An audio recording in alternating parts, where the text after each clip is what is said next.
Alright, guys, episode 14.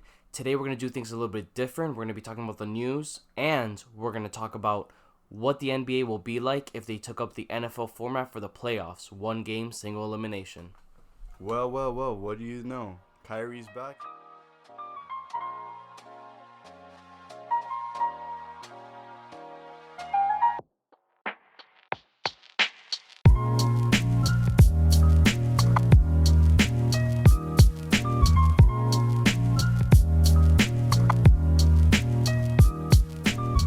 Alright, guys, so let's get into the news.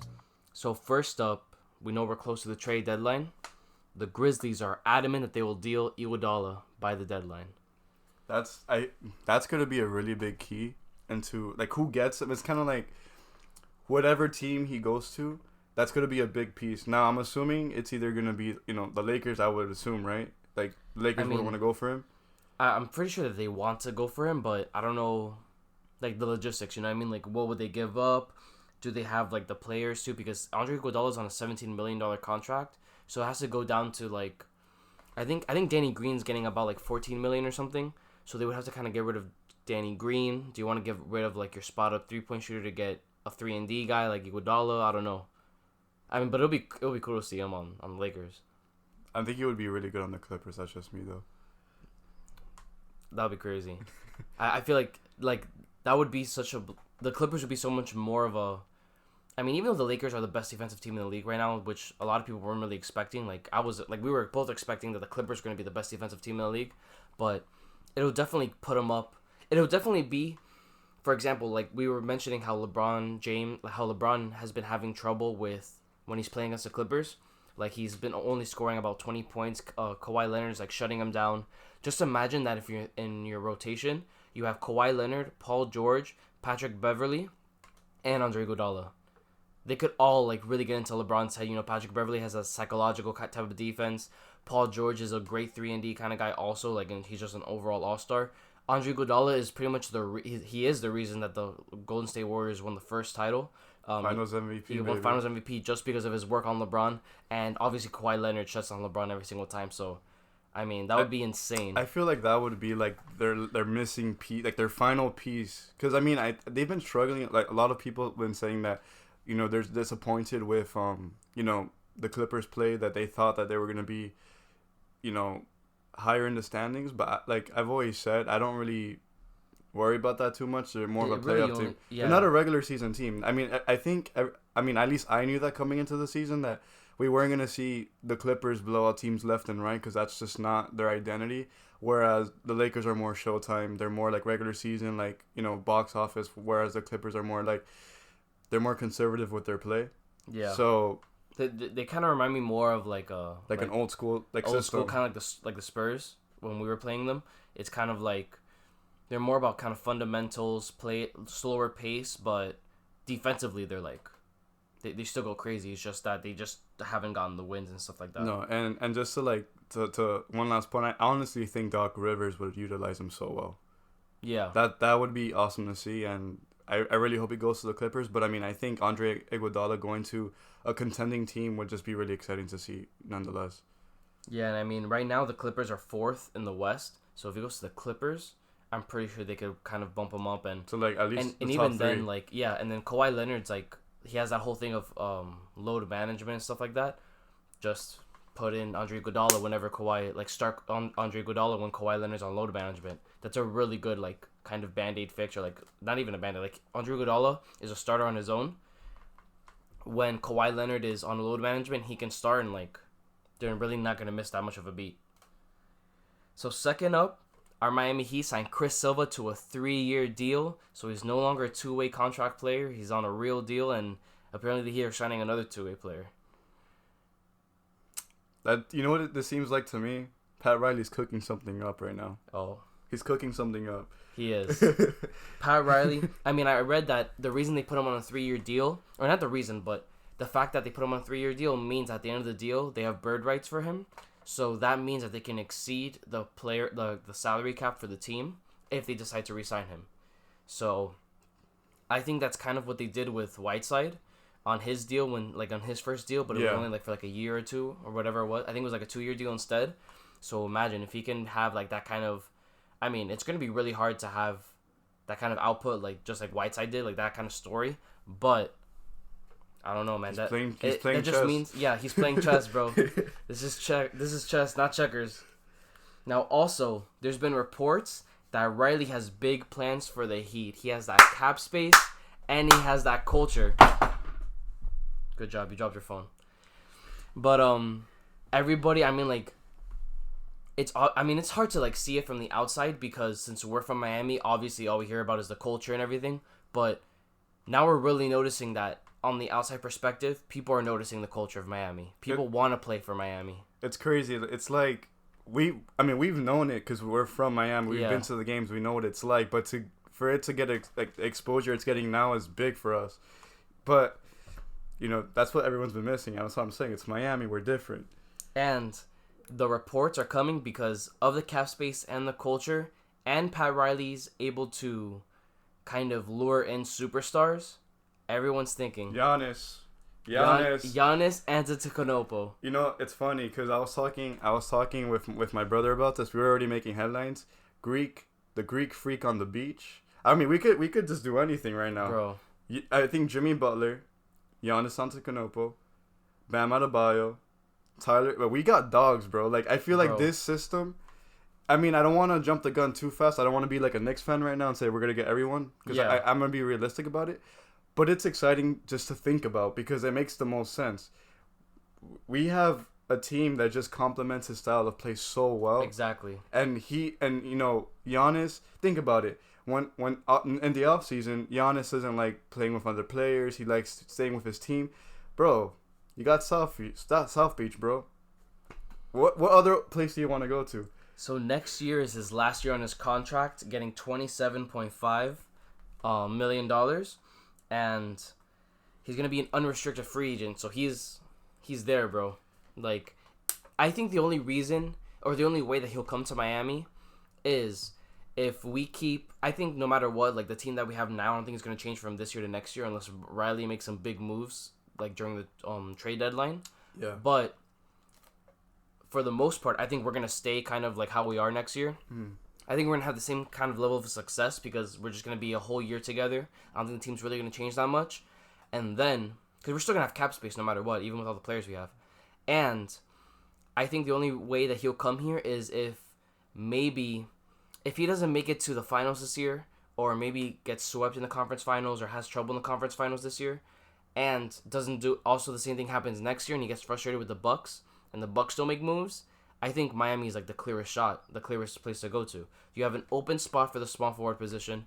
You're still in the Eastern Conference. And like I said, like the culture and everything, or like you said, the culture, we fit his play style, we're perfect for him. No, and not only that, my thing is, what if this is a what if scenario? What if we meet in the playoffs, the Bucks and the Heat, and he like playing against us for a whole series and actually be like, damn, these guys are dogs. These guys, like, I want to come here. Like, he's gonna realize that. I could imagine the whole like arena just chanting his name, come to South Beach. Just that warm reception. I don't know, man. Like, I've always said I never wanted Giannis to leave Milwaukee, but I mean, if we're in the picture, of course I want him to come to South Beach. Exactly. So next year, for example, for the 2020-21 season, these are the guaranteed players that we have that the Heat has. Jimmy Butler for $34 million. James Johnson has a player option, so I imagine he's gonna pick it up for $16 million. $13 million for Winslow, $12 million for Waiters. So hopefully we could get rid of him. Kelly Olynyk has a player option for $12 million.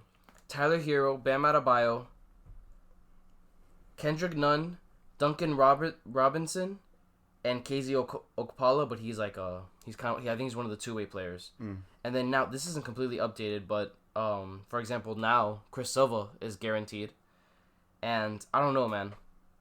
We have a lot of fucking cap space.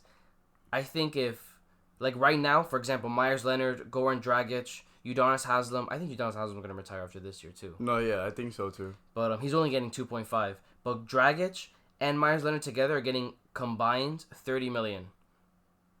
That alone is going to be enough for that, and a little bit more is going to be enough for a Giannis contract, which Giannis, I'm pretty sure, is going to, at the time, In 2021, he's gonna sign the biggest deal in the NBA history.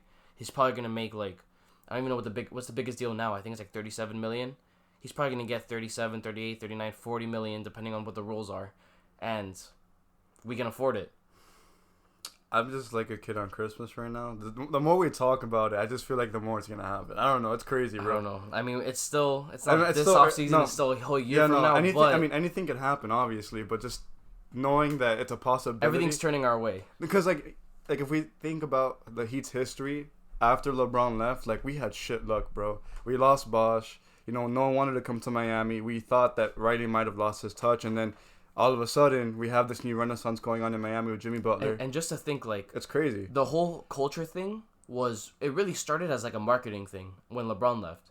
Yeah. Because the first year he left, and they were, like... You know, normally teams do, like, a whole marketing kind of campaign for when they're not good or when they think they're not going to be good. Or kind of like We the North with exactly. Toronto, things like that. Yeah. Like, it's just, like, a whole name thing, and...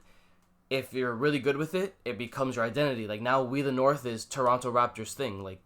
the North, the Six, and like with help of Drake also, but with us, it was the culture. And then Dwayne Wade coming back, the players that we had, and like the young players like Bam Adebayo, Justice Winslow, and just the people that we had, like our brand just went off. Josh Richardson. Yeah. Like they really like embodied it, and they really like shoved it down our fans' throats. Like they were always like, oh, it's the Heat culture, whatever, like joking around and stuff. But now it's really like.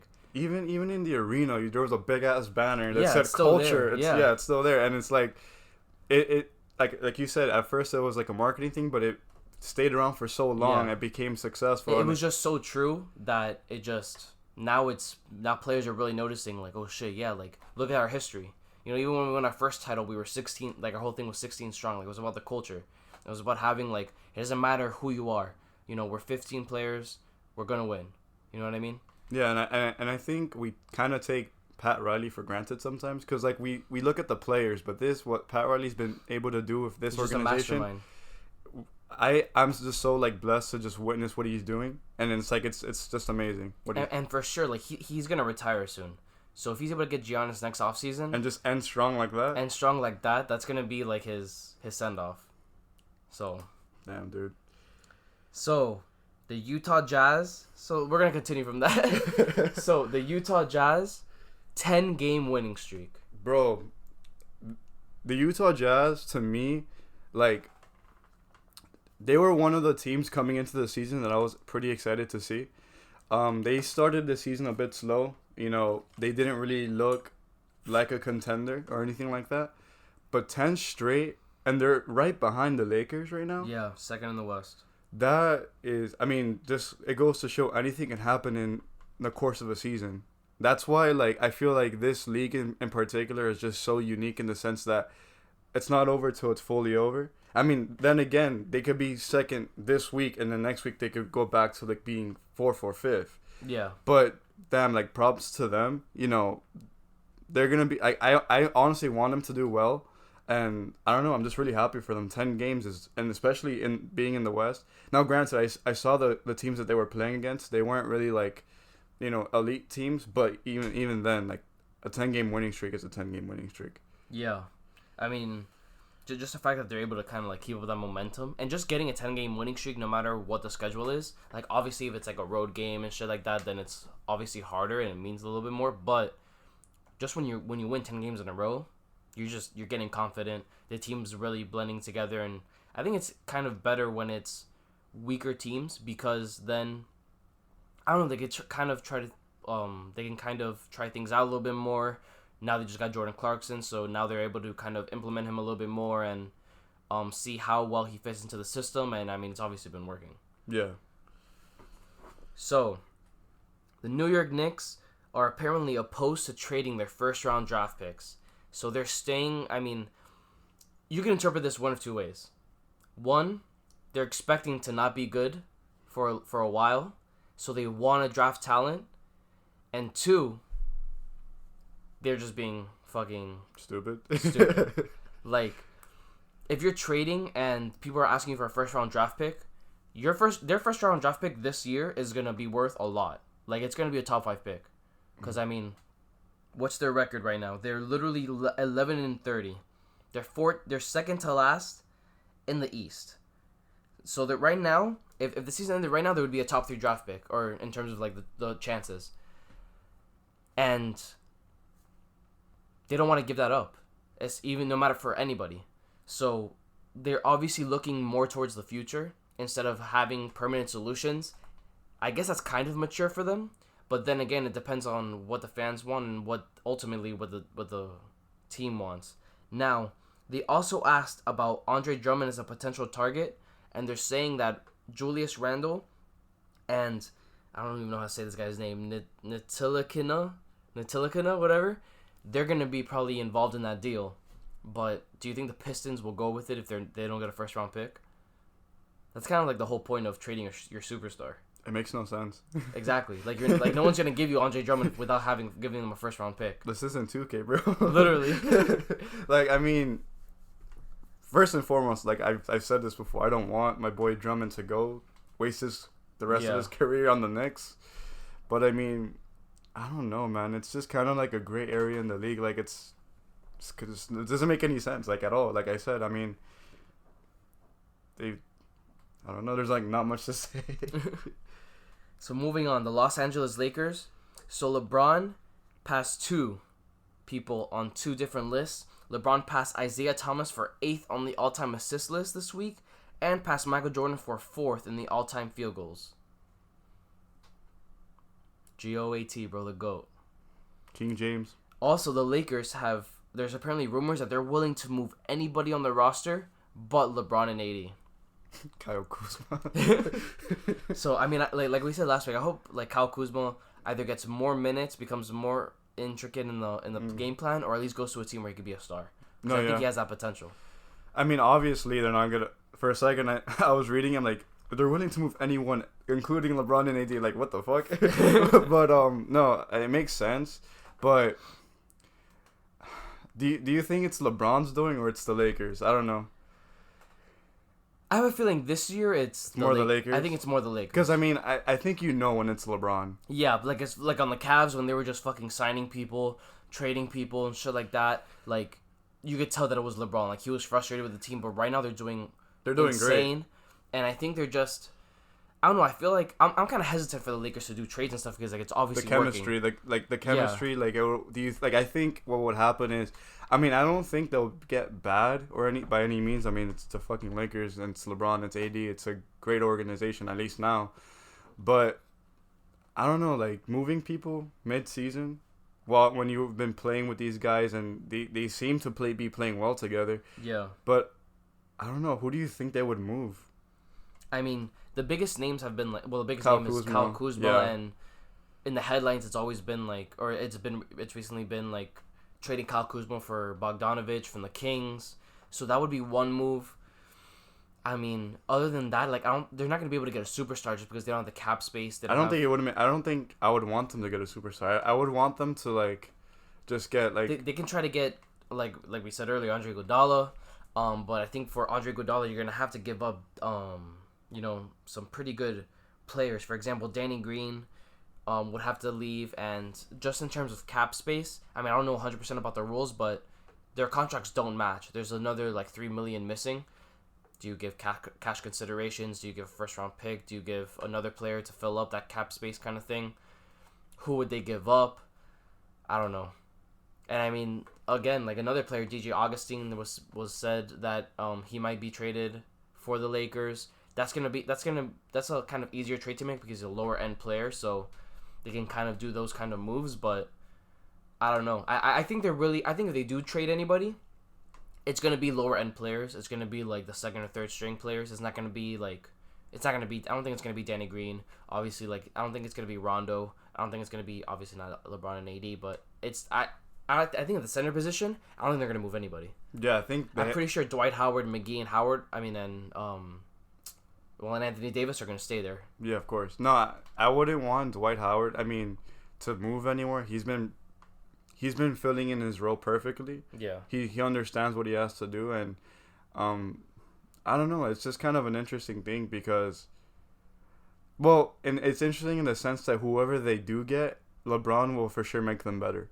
That's the beauty of his game. Yeah. So I mean that's interesting to see, but who knows? Like it's kind of weird. You know, I like this team as it is, so we'll see. And remember, they still have DeMarcus Cousins.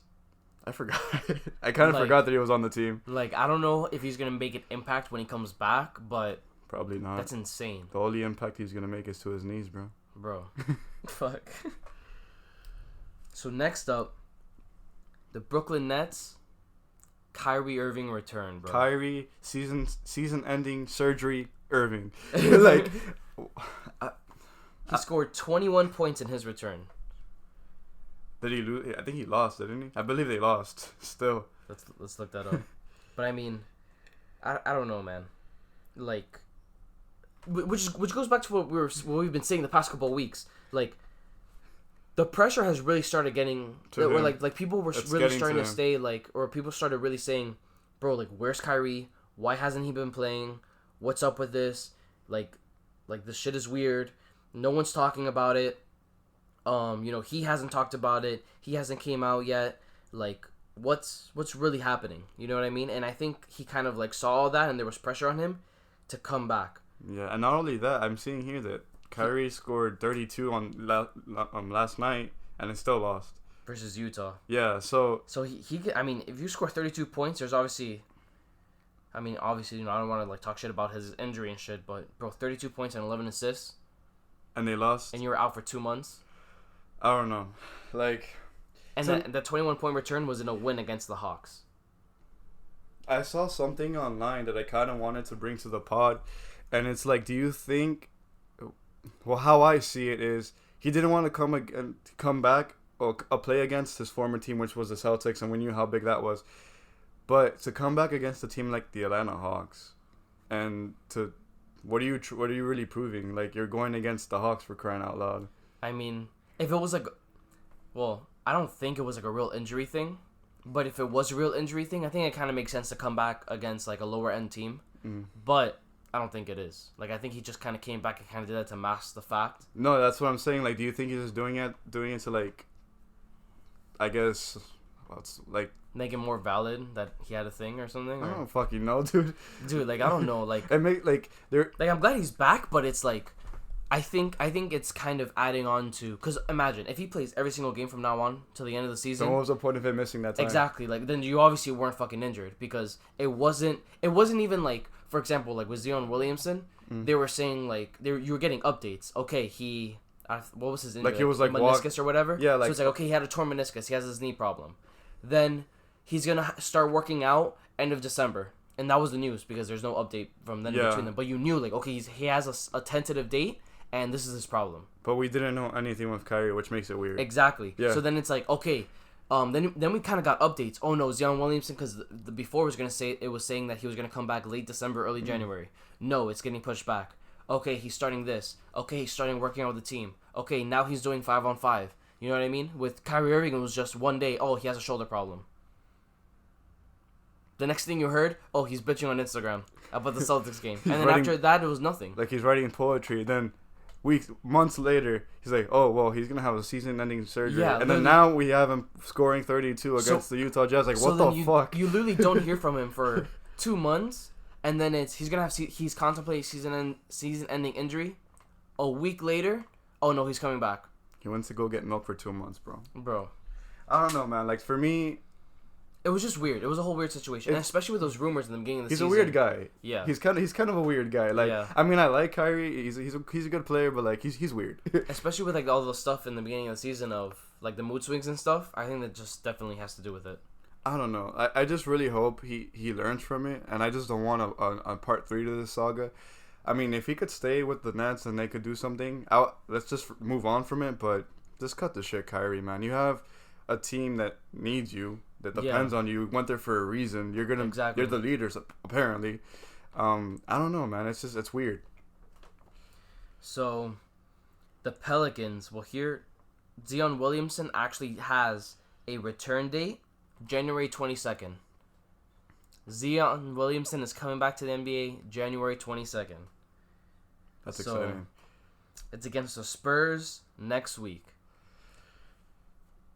I definitely want to watch that. No, I'm excited just in general. Like, it's weird because Like I was so excited to see him in the opener against the Raptors, and we know obviously that wasn't a thing. You know, we said that I was saying that we should keep him away for the rest of the season. But like if he's coming back and if they're comfortable with him coming back, I'm excited to see what he's gonna bring to this team. Now, do I think that the Pelicans can make a playoff run with Zion? I don't know, considering that Zion hasn't played a single NBA game yet. Really, I think it's gonna be the same like how we mentioned before. It's gonna be the same situation like with Joel Embiid. I think he's gonna be on minute restrictions for the rest of the year and just kind of like testing him out. He did play in like 4 preseason games, so they do know like how his play style is with the team, and the team hasn't changed at all anyway. But I think they're gonna have him on minute restriction for a while. Like I think for the rest of this season, and then the off season, really try to see like okay like how do we base it around him now? Because right now Brandon Ingram's their superstar, and they're really playing around Brandon Ingram, and it's gonna be dumb to have your rookie come in after a pretty big knee injury, and okay, we're gonna change the game plan up. You know what I mean? Yeah. So I think he's probably will he come off the bench? I think he's probably gonna start, but only playing 15 minutes a game, and then like they're gonna kind of use those little bursts that he plays to see how they can better the game plan or whatever. I'm just excited to see him play in general. Like I'm definitely gonna catch that game. Also, the Pelicans. There's been rumors that they're trying to acquire veterans at the deadline. It's rumored that these are the 3 top picks for them: Andre Iguodala, Robert Covington, and Glenn Robinson. They want 3-and-D guys. They want more shooters. I don't know. Like I think Andre Iguodala and the 76ers will be a huge help too. Pelicans? I mean, the Pelicans. No, I mean, yeah, it would be, but I don't know. I want him to go to like a contender. I feel like that would make it interesting. Considering that he's been on the Warriors, like I don't want him to go to like a team that it's like kind of like not really rebuilding because they have like their their prized possession in Zion. But I would say Robert Covington would make a lot more sense, like because he could shoot the 3, like 3-and-D guy. So he's a big 3-and-D guy. So yeah, I mean that's pretty interesting, and I think that Robert Covington can actually give some pointers to Zion because like. That would make sense. Yeah. And I think, like, whether it's Robert Covington or Andre Iguodala, they're going to be huge assets to, I think, also Brandon Ingram. Yeah. Just as, like, a veteran presence, as just their experience and, like, as a mentor. Having Brandon Ingram become, like, if they do get a good 3-and-D veteran, and I would prefer, like, Andre Iguodala because I'm a huge fan of him anyway. Yeah. But having Andre Iguodala, like, mentoring Brandon Ingram would be huge, I think. Because Brandon Ingram already has that offensive like consistency. If he could boost up a little bit more defensively and become a 3-and-D guy, he's gonna be unstoppable. I agree. Yeah. Also, SGA. On Monday, the Thunder played the Timberwolves, and Shai Gilgeous-Alexander got a triple-double: 20 points, 20 rebounds, 10 assists. The first player to do it since I think it was Shaq in one of his first years, so early 90s. Insane stat line. He's crazy, man. 20 rebounds. That is insane. No, and bro, the Thunder are surprising me this season. I didn't really think they'd like do this well, but they're 7th in the West right now, and this kid's special. Like he's proving to be like he can play and actually, develop his game around Chris Paul and things like that. I really like the way that he's playing. And like even in the beginning of the season, a lot of people were saying that Alexander is gonna be a huge like kind of asset for the Thunder. They were saying how he's gonna be like he has a lot of potential, and I mean this is obviously it's just one game, but I mean a 2020 lineup is and I've noticed that the Thunder always like draft these crazy ass players. I mean, they did it with Harden, they did it with KD, they did it with Westbrook. Now him. Exactly. So it's like they obviously have a good scouting team, but I don't know, man. Like being a shooting guard and getting 20 rebounds is insane, and just the fact that like I don't even know. Like it's just a crazy stat line, and I'm happy for him. It's obviously like good for the team. They're obviously like progressing in the right way. They won the game 117-104. Right now they're 23-17, so they're doing a lot better than people really thought they were gonna be. They were my sleeper team. Yeah. I'm telling you, bro. So the last piece of news, just a quote, Jimmy Butler said that LeBron is still the best all-around player in the league. Duh. But, I mean, he always has high praise for him, and I don't know. LeBron, come back. I want to throw that in there. LeBron comes back to South Beach with Giannis. So now, NBA playoffs, bro. Let's get down to the topic. Okay, so I brought this topic to James because, obviously right now it's the NFL playoffs. And my inspiration for bringing this topic was after the huge upset against the Ravens, this past weekend. How would the NBA be if it was just a one-game elimination series every round? I mean, I think that's crazy. I thought it in the sense that, the Ravens were, the favorites to go all the way into the Super Bowl. And they got eliminated. They got outplayed. First game in the playoffs. First game in the playoffs. Yeah, they got outplayed. And it goes to show, if the NBA went one game, for me personally, would that kind of change how dynasties are seen? Because, I mean, you can't really adjust. It's one game. It's win or go home every game. That's crazy. Exactly. So you whip something up, I know. I whip some shit up. So we're going to take a look at the 2019 playoffs. So last year's NBA playoffs. So let's start with the East. The East, the first round of the NBA playoffs last year was Bucks versus Pistons, Celtics versus Pacers, 76ers versus Nets, and Raptors versus Magic. Now, in the second round, it was Bucks versus Pacers. But if we were going off game one, the Celtics would have won because the Celtics won game one last year. So it would have been Bucks versus Celtics. And in round two, last year was 76ers versus Raptors. If it was based off of one game, it would have been Nets versus Magic. So last year's NBA championship winners would have been eliminated in the first round. Holy shit. That's what I'm saying. The whole, I guess, geography of the league would just change massively. Exactly. And, I think the problem with, the Ravens losing was they were rusty. So, and I've even seen that when LeBron was on the Heat, we would lose because we would sweep teams and not play for a week, and then the second round would come and just lose the first game. So I think that's huge, and I feel like a sense of urgency would just be needed every freaking game. Exactly. So I did the entire bracket. So that's second round of the East. Now let's go to the West. So in the West, the first round was Warriors and Clippers, Rockets versus Jazz, Trailblazers versus Thunder, and Nuggets versus Spurs. Now, if it was based off game one, Warriors and Rockets would have stayed the same. Trailblazers still would have beaten the Thunder, but instead of the Nuggets going to the second round, it would have been the San Antonio Spurs. So, what I did was I looked at some data, looked at the roster, looked at the teams at the time, looked at their rating, and I did my own predictions on who would have won and continued in the playoffs. So, going back to the East in the second round, instead of Bucks versus Pacers, it would have been Bucks versus Celtics. I think no matter what, the Bucks still would have won. Yeah.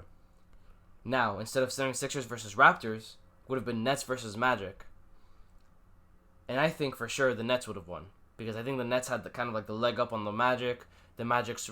I never really have that much faith in this, pretty much this century. In the Magic going, super deep. Well, this decade, because the Dwight Howard's Magic were good. But pretty much after Dwight Howard's departure, I don't really have that much faith of the Magic going deep into the playoffs. So I picked the Nets. Now, that would have made the Eastern Conference Finals Bucks versus Nets. And the Bucks swept the Nets in this regular season series. So they were 3-0 during the regular season. So I would have had the Bucks going to the NBA Finals. But the Eastern Conference Finals would have been, or was last year, Bucks versus Raptors. And the Raptors ended up winning. Yeah. No, Eastern Conference Finals was wasn't it Sixers and Raptors? Oh shit, yeah, my bad. Very good. But the Raptors. No, yeah. The Raptors were in the Eastern Conference Finals and they wouldn't have made it. Exactly. So Bucks versus Nets, for sure the Bucks are gonna go to the finals. Now on the Western Conference, Warriors and Rockets, that stayed the same, and they actually did play. So I went off their game 1. Warriors won game 1. In the second round, the Trailblazers versus Spurs, they both had a 2-2 record. So they were 50-50 in the regular season. I think that the Trailblazers would have just had a leg up. The Trailblazers had a better offensive rating. The Spurs didn't have that good of a defensive rating. And just based off of the roster, like DeMar DeRozan's first year there, LaMarcus Aldridge is aging, and Damian Lillard had a crazy postseason last year. So I think they kind of would have gotten that one game up on them. Going down to the third round, I still think the Warriors would have won. Now, the finals would have been Bucks and Warriors. Bucks. I picked the Bucks. They were 1-1. They were 50% in the regular season, and I think that the Bucks would have destroyed the without a KD. I think it would have been with KD. I think. Okay. Because he still played in game 1, right? So yeah. So I think KD would have been there. Yeah, because if you take that into account, like if it's only one game, he didn't get injured like until later on. Exactly. So I mean, yeah, that's the thing. Like that's what makes it so interesting. It's like there's no wear and tear. Like it's just you play at one team and that's it. Yeah. And I don't know, like a part of me would prefer this, but there's just something special about the 7-game series. But just thinking about how so much could change off of like just one game. It's just exactly win or go home. Just look, like the entire second round of the East was changed. It's two completely different teams. Now, just do it. Go ahead. I decided to do another playoff bracket, the 1998 NBA bracket. NBA playoffs bracket. That was when Michael Jordan won his 3rd ring in a row. This for the 2nd time, so his 6th championship. Now, first round was Bulls and Nets, Heats and Hawks. I'm fucking sorry. Bulls and Nets, Hornets and Hawks, Pacers and Cavs, Heat and Knicks. Now, based off of the game 1, Bulls and Hornets would have won, and that stayed the same. That's how it was. Anyway, in the second round, the Pacers won, but instead of the Knicks going to the second round, the Miami Heat would have gone to the second round. And it would have been Pacers Heat. Now, I did some research and stuff. I think the Pacers still would have won game 1. Pacers were 3-1 in the regular season that year. So, the Eastern Conference Finals would have been Bulls and Pacers, which happened to be what it was already. So, the Bulls would have gone to the finals. Yeah. Western Conference. Jazz and Rockets, Suns and Spurs, Lakers and Trailblazers, and Supersonics and Timberwolves. Now here is where it gets interesting. Kind of like what happened with what we just did in the 2019 playoffs. That year, the 1998 playoffs was the Bulls versus the Jazz. But if we're going off one game in the Game 1 series, the Jazz would have lost in the first round. That's crazy, dude. I'm telling you, like... So the Rockets would have gone to the second round. Now, Suns and Spurs, the Spurs went to the second round. That was how it was. That they ended up going to the second round anyway. And in the second round for Lakers and Trailblazers, Lakers won. That's what happened. Supersonics and Timberwolves, Supersonics went. That's what happened. Now, going off of the second round, it would have been Rockets versus Spurs. They were 2-2 in the regular season, and I had the Spurs winning. Now remember, none of these teams actually would have made it because the Jazz were supposed to take that spot in the Western Conference Finals. But instead now, the Rockets and Spurs are fighting for that spot. And I think that the Spurs would have won because they had a young Tim Duncan, David Robinson was killing it, and Clyde Drexler, that was his last year in the NBA. So he was already, that's his last year in the NBA. Even though he had a good year, it was still his last year. He was aging. And Hakeem Olajuwon just wasn't the same player anymore. Even though he was still like... Yeah. I looked up some stuff. Hakeem Olajuwon was averaging his 3rd least amount of blocks that year. In 97-98. So I have the Spurs going to the Western Conference Finals. And with the Lakers and Sonics, the Lakers went to the Western Conference Finals. But if it's based off of the one-game series, the Sonics would have went. Because the Sonics won game 1 of that matchup. Now we have a completely different Western Conference. In the 1998 NBA Finals, the Western Conference was Jazz versus Lakers, and the Jazz won and they went on to the finals. Now it was based off one game, Spurs and Sonics. Whoa. I did some research. Spurs and Sonics, during the regular season, they had a 2-2 regular season record, so they were 50-50 split. I'm taking the Spurs. I took the Spurs, bro. Taking the Spurs, bro. The Spurs had that young team, and the Sonics didn't even have Sean Kemp anymore. They had Detlef Schlef, I don't know. that dude, that fucking German dude, who's a Supersonics legend, but he was already aging, and they had an aging Gary Payton. So I took the Spurs over the Sonics. Now in the finals, Bulls versus Spurs. Bulls. I still took the Bulls. But it's crazy to see how different. I mean, like, the Jazz wouldn't have been there. That's good. You know what I mean? Now, I also did a little bit more research. I looked up, did Michael Jordan ever lose Game 1 of a series in the playoffs? I'm sure he did. His first three-peat was 1991, 1992, 1993. He lost Game 1 of the finals in 1991, Game 1 of the Eastern Conference Finals in 1992 versus the Knicks, and he also lost the same game, Game 1 Eastern Conference Finals versus the Knicks in 1993. So if we had that system, if we had that one game system, he would have never three-peated. No, my question is, if this system were to ever happen, like, do you think the way we see players, like, if we called someone the GOAT, just it would be different? Like for example, it would for sure be different. Like I think that's why kind of Super Bowl rings are so important in the NFL, because you only have one game. Like, if you want to win a Super Bowl, you have to go on at least a 3-game winning streak. And if you don't have that bye week, if you're in the wild card, you have to go on a 4-game winning streak, which is already kind of hard enough as it is. But I don't know, like, that's why in the NBA the most titles is 11 with Bill Russell, and Michael Jordan has 6, Kobe has 5, Tim Duncan has 5, LeBron has 3 after going to the finals. Wade has 3. After going to, like, there's so many people have like a good number of titles. We're in the NFL, the most Super Bowls ever is Tom Brady with 6, and behind him it's 5, 4, 3, and most people have none or 1 or maybe 2. So then that would just make, like, because I know some players, like, for example, like, you'll be like, oh, he didn't deserve that ring, but, like, if it's a one game, like, you deserve that ring. It's different.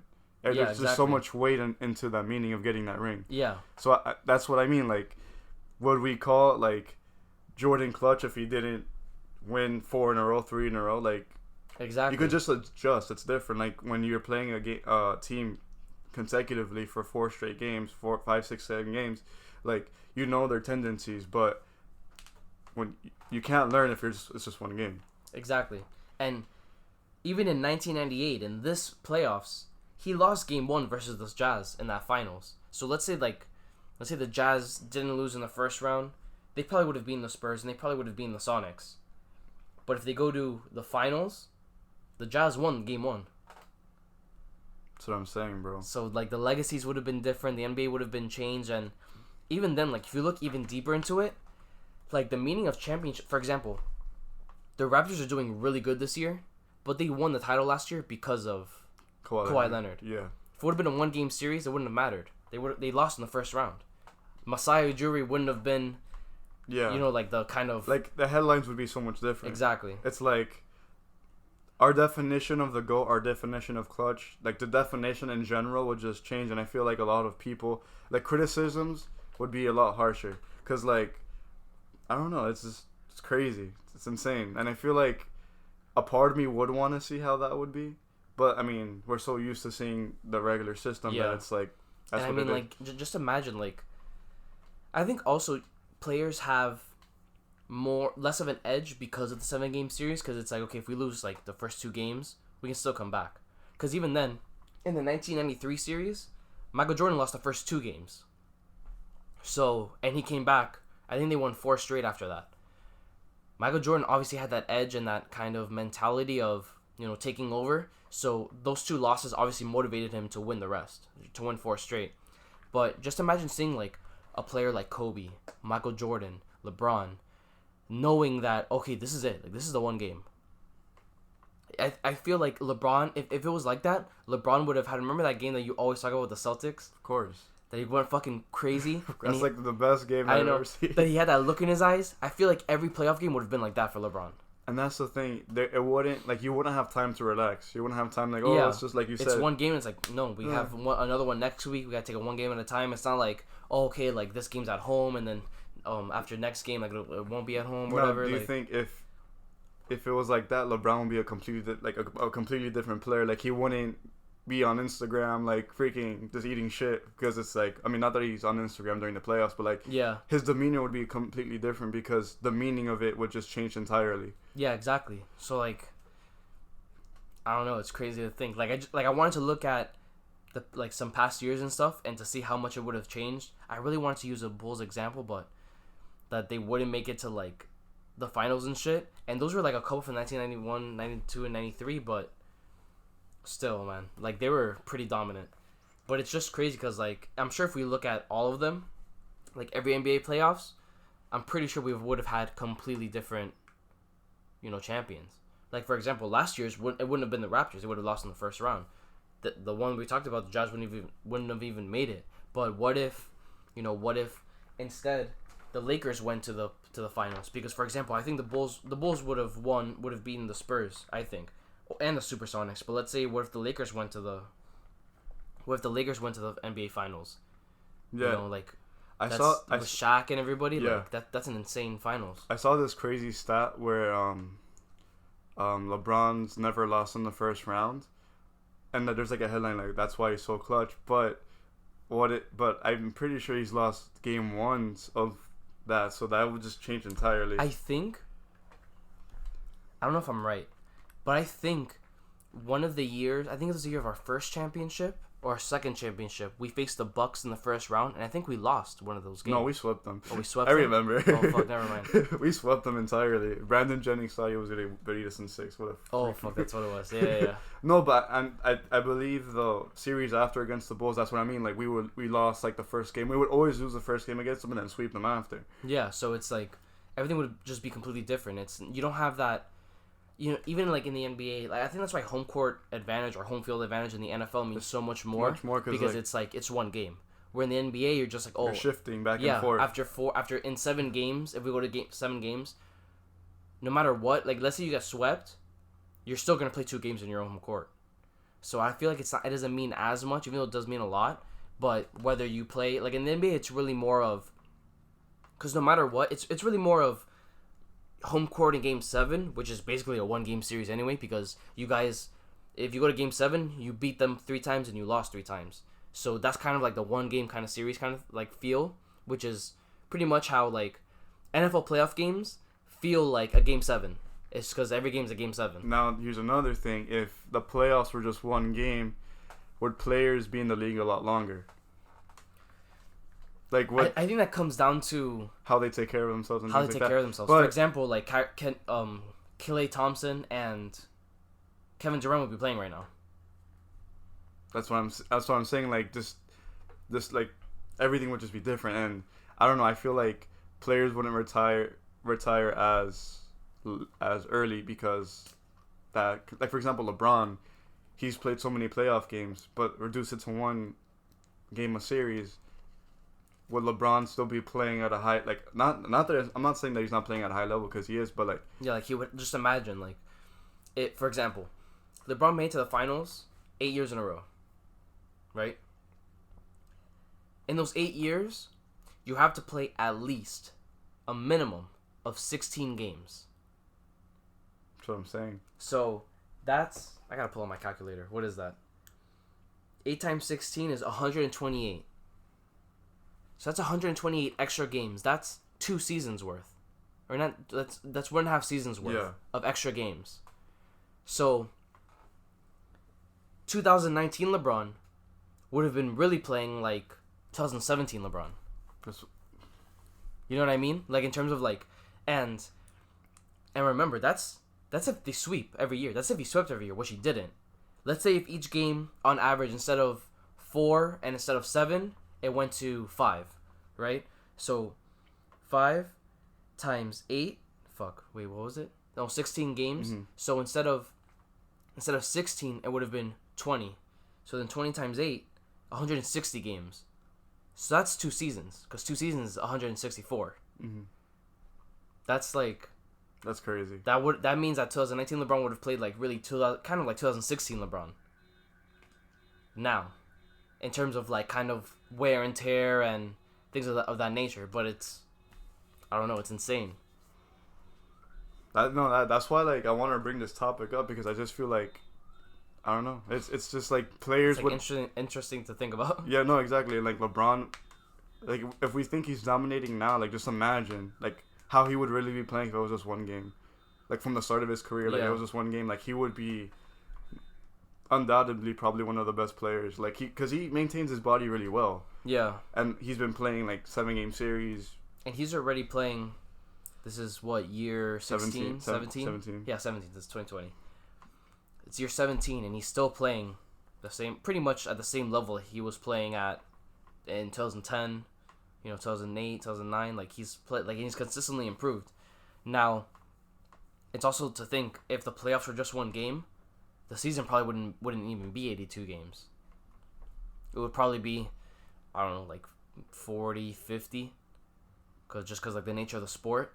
So just imagine if we had 40 and 50 season game seasons, and single elimination in the playoffs. Just like LeBron would probably be able to play forever. He'd be the GOAT, undoubtedly.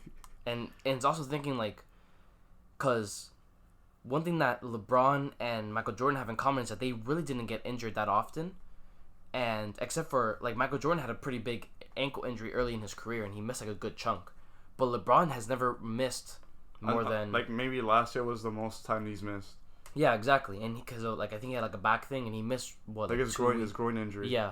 And he missed, like, 2 weeks, 3 weeks, maybe a month. Like, I think it was a little longer than that, but still, like... And it's, like... Just imagine if you don't have that many games, you don't get injured, and even LeBron comes back and still plays. Like, he comes back from that type of injury, and he plays like crazy. And obviously, Michael Jordan's ankle injury was super early on, and he was Michael Jordan, you know what I mean? But...